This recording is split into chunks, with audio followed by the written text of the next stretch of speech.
भारत में इस्लाम धर्म का आगमन सिंध प्रांत के मकरान प्रदेश पर अरबी मुसलमानों के अधिकार के बाद लगभग 640 ईस्वी में हुआ था, जब मकरान के हिंदुओं को बलपूर्वक मुसलमान बना दिया गया था, जिन्हें हम आज बलोच मुसलमानों के रूप में जानते हैं। तो आज की वीडियो में हम देखेंगे कि कैसे बौद्ध धर्म ने इस्लाम को फैलने में मदद की थी। क्या अहिंसा भी इस्लाम के फैलने का कारण बना था? क्या इस्लाम के लिए हिंदुओं की 7 बेड़ियों ने खाद पानी का काम किया था? क्या इस्लाम के फैलने का कारण हिंदू धर्म भी था? क्या थी हिंदू धर्म की 7 बेड़ियां या 7 बंदियां? भारत पर इस्लाम के आक्रमण से पूर्व लगभग 1000 साल से अलग अलग समय पर अलग अलग जातियों ने हमले किए। उनमें खूंखार, शक, हूण, कुषाण आदि भी थे। लेकिन भारत ने उन सब का पराभव करके उनको आत्मसात कर लिया था।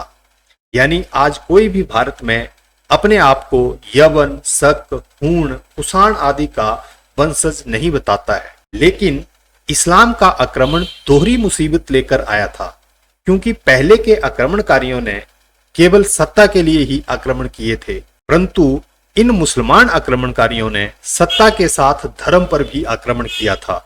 यानी मुसलमान बलपूर्वक हिंदुओं का धर्म परिवर्तन करवाकर उन्हें मुसलमान बना देते थे। पहले हम चर्चा करेंगे कि कैसे बौद्ध धर्म इस्लाम के फैलने में मददगार बना था।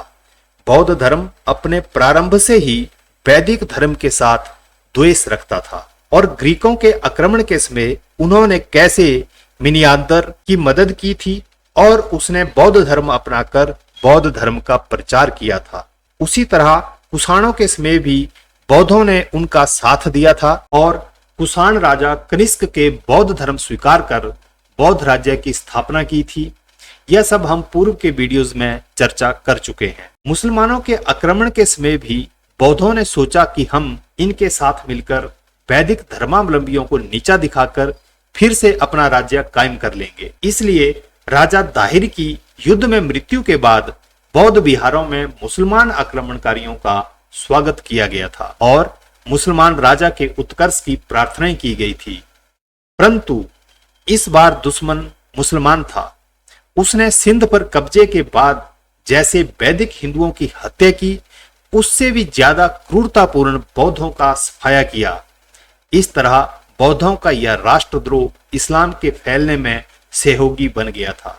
बौद्धों की अहिंसा ने तो मानो आग में घी का काम किया, क्योंकि मुसलमानों को यह बात पता चल गई थी कि वैदिक लोग तो प्रतिरोध करते हैं और युद्ध करते हैं, परंतु बौद्ध तो प्रतिकार भी नहीं करते और इनके पास हथियार भी नहीं होते हैं।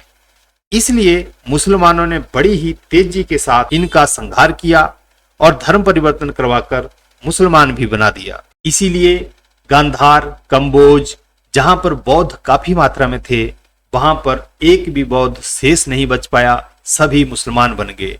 इसी तरह भारत में जब बख्तियार खिलजी ने आक्रमण किया था तो बिहार के बौद्ध से बौद्ध चीन भाग गए और जो बच गए उनमें से जो धर्म पर अड़े रहे वे मारे गए व अन्य मुसलमान हो गए। इसी कारण पूर्वी बंगाल यानी आज का पश्चिम बंगाल और बांग्लादेश, यहाँ पर भी मुसलमानों की संख्या अधिक होने का कारण यही बौद्ध थे, क्योंकि पूर्वी बंगाल में भी शेष भारत से बौद्ध अधिक थे, इसलिए वे सभी मुसलमान बना दिए गए। इस तरह मुसलमानों की धार्मिक हिंसा ने बौद्धों की धार्मिक अहिंसा का सफाया कर दिया और भारत में इस्लाम के प्रचार में बौद्धों की अहिंसा ने अपना पूर्ण सहयोग दिया। अब हम चर्चा करेंगे हिंदुओं की 7 बेड़ियों की या 7 बंदियों की। भारत के अंदर राजा विक्रमादित्य और यशोधर्मा जैसे चक्रवर्ती सम्राटों के समय पर भी समाज के अंदर की व्यवस्थाओं में कुछ भारत के लिए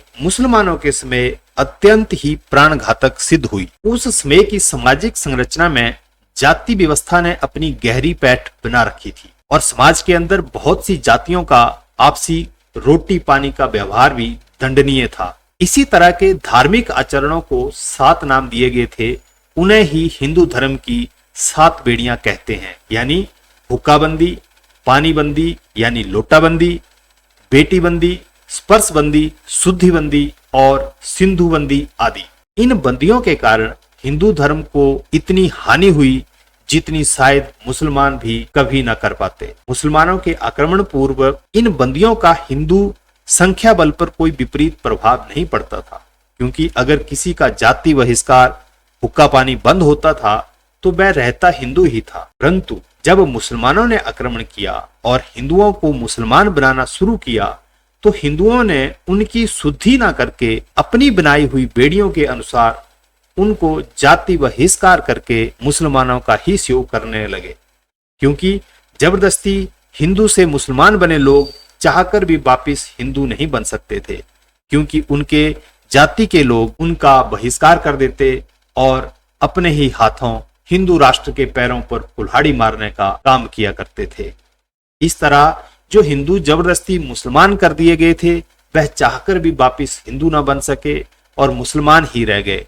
अतः इस तरह हिंदू धर्म ने भी अनचाहे शुद्धिबंदी करके इस्लाम के फैलने में ही सहयोग किया, और जो समस्या शुद्धिबंदी ना करके जो जबरदस्ती मुसलमान बना लिए जाते थे उनको वापिस अगर हिंदू बना लिया होता तो आज भारत के अंदर जो ये समस्या है वो कभी ना होती।